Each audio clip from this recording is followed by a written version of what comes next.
If you want something out of life, if you want to change yourself, if you want to acquire something, if there's some goal that you want to reach, that is really not easy as some people will make us feel. That living your dream, changing your behaviors, overcoming negative habits, it's challenging. It's hard.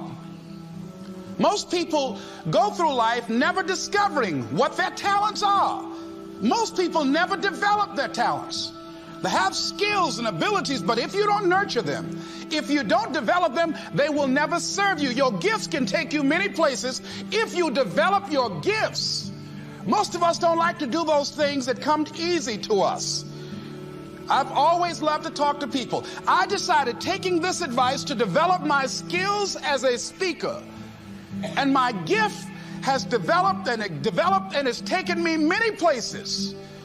You have something that you brought to the universe, and that if you decide that my life deserves my developing this, what I do well, and becoming the best at it, and mastering myself, and seeing what I have within me, if you decide to drop your buckets where you are and develop your gifts, I grant you, you'll never ever be without. I grant you that your gifts will take you places that will literally amaze you. I grant you that if you begin to work to develop your gifts, you'll develop a strong sense of happiness. You'll get a larger vision of yourself, because part of beginning to get a larger vision of yourself, all of us need some area of our lives where we can have a feeling of competence. That people know when they think about this area, that's something you do. That you eat and sleep that, and that you do that, and people know it, and you know it, and you know that you know this. If you don't know anything else, you know this. Can you tell I know what I'm doing? Oh, hello. You know this. So you've got to work on it. When other folk are having a good time, you've got to have the strength of character to concentrate, to read, to digest information. If you decide in any particular area that you're concerned about to make a conscious, deliberate, determined effort to read one book a month in that area, in 5 years you'll be among the top 5% experts in the world. I read a minimum of 2 books a week. The average American reads only 1 book a year. If you decide that area that you love, that you are going to master that particular area, in this era of accelerated change, overwhelming complexity, and tremendous competition, as you begin to develop and expand your skills and your talents and your vision of yourself, you will always be in control of your destiny. The next thing is, whatever it is that you want to do, you want to do it massively. I have a friend who was telling me that his sales were down. I said, well, how many phone calls you make a day? He said, 25. I said, double them. Make 50 or 75 or 100. He said, oh man, that's just too much. What do you mean too much? You behind on your bills? You're talking about too much? You know one way to get back on your feet real quick is to miss 2 car payments? You talking about you're tired? There's no competition out here. Decide that you're going to push yourself. Most people won't do that. Most people give up on themselves easily. You know the human spirit is powerful. There's nothing as powerful. It's hard to kill the human spirit. They asked Benjamin Disraeli, a man who became the head of a country at a time when Jews were not allowed out after 10 o'clock. They said, how did you do it? How do you achieve it against such great odds? He said, nothing can resist the will of a people that will stake even their existence on the extent of their purpose for good. That when you have a made-up mind, when you decide that you want to do something, I was reading something the other day, he said, the power to hold on in spite of everything, the power to endure, this is the winner's quality. The hunger, the ability to face defeat again and again without giving up. This is a winner's quality. You have that quality within you. When you're hungry, you don't care about the facts. You don't care about the odds. Doug Williams played for the Washington Redskins, quarterback. John Elway of the Denver Broncos in the Super Bowl. Everybody was talking about Elway. After the Super Bowl, when Doug Williams made a historic passing game, I asked him, said, how were you able, in spite of all of the negative publicity saying that you couldn't win, how did you do it? He said, I ignored my critics. I just didn't pay any attention to them. I ignored myself because they kept on saying it so much. There were times I doubted whether or not I can do what I needed to do. There's a Doug Williams in everybody here. There's greatness in you. And you've got to learn how to tune out the critics outside and the critic inside. And since I'm going to do this, I'm going to harness my will. And I'm not going to let anything stop me. I deserve this. I'm going to do it until. And this friend, I told him, said, start increasing your calls. I said, I make 100 calls a day. I got a callus in my ear. My ear kind of dark. You can't see it, but it's there.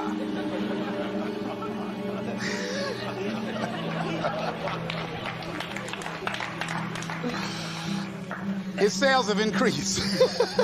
He's working harder now. The other thing is that if you want something, you have got to be relentless. You've got to learn how to become resourceful. You've got to learn how to become creative. When crises strike in your life, and in the Chinese language, crisis means danger, but it also means opportunity. And this is an opportunity for you to grow. And you've got to be so relentless, regardless of what comes down the pike, that you're always looking for a way to get over, always looking for a way that you can break through, always looking for a way that you can win, always looking for a way that you can strike a telling blow. And pretty soon, I think there's some people watching us in the universe that say, wait, let's call a meeting over here. You know that guy Mustafa? Look at him down there. He won't stop. Just that fool don't know he can't get over. Look here. Why don't we do this? Let him go and let's mess with somebody else. Just let him go on through.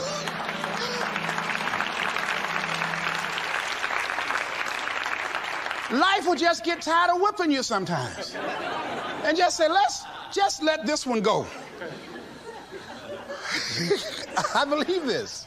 Now, no one has told me this, but I just kept on kicking. I didn't have sense enough to stop. I was intelligently ignorant. I didn't know what I couldn't do.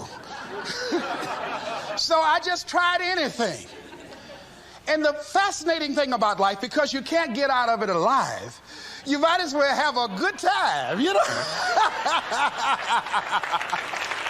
You might as well have a good time. Live your life with passion, with some drive.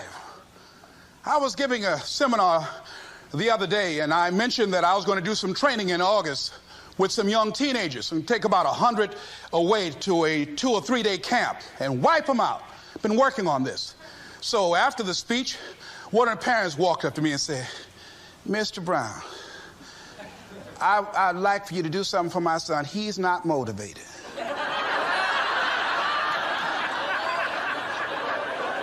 I said, I wonder why.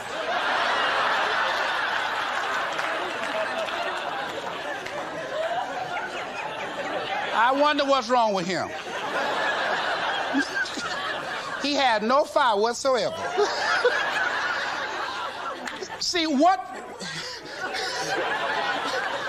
you do speak so loudly, folk can't hear what you're saying. And so if you don't have any fire, you know, you've got to watch the people, the relationships that you develop. Have people of kindred mindsets. If you're around folk who are dead and negative all the time, they will affect you. You want people that are around you that have smiles on their faces, looking good. I was telling a group last week, Abraham Lincoln refused to hire a guy because of his face. They said, but the guy can't help it. He said, anybody over 30 is responsible for their face. If you have some depressing face looking at you every day, it affects your blood pressure. Keep these dead faces away from you. It's contagious. This is serious. So you've got to watch your countenance, watch your face, have an uplifted expression, watch your body posture. All of these things affect you psychically. You got to be the kind of person that you are fearless. Fearless. Folk leave fearless people alone. There's some people walk through a neighborhood and every dog in the neighborhood would bark at them.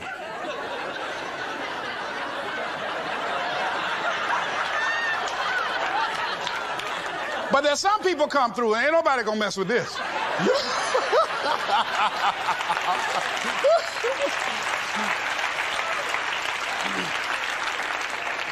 You are unstoppable.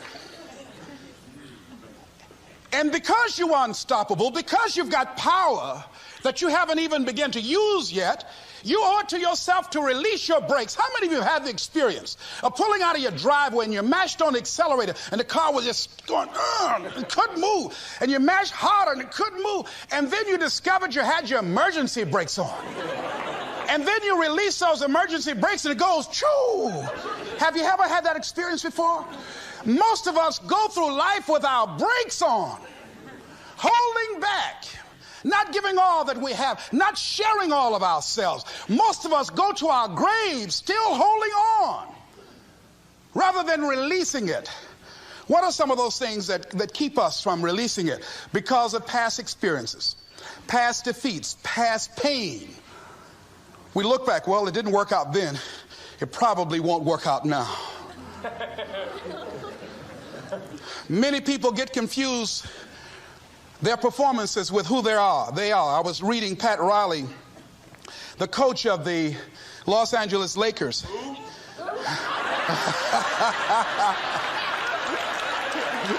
But you're going to like this quote here. After the Trailblazers had blown them out of the water, and I'm sure he said this last night, they asked him, how do you feel? He said, tonight we were exposed for what we are right now.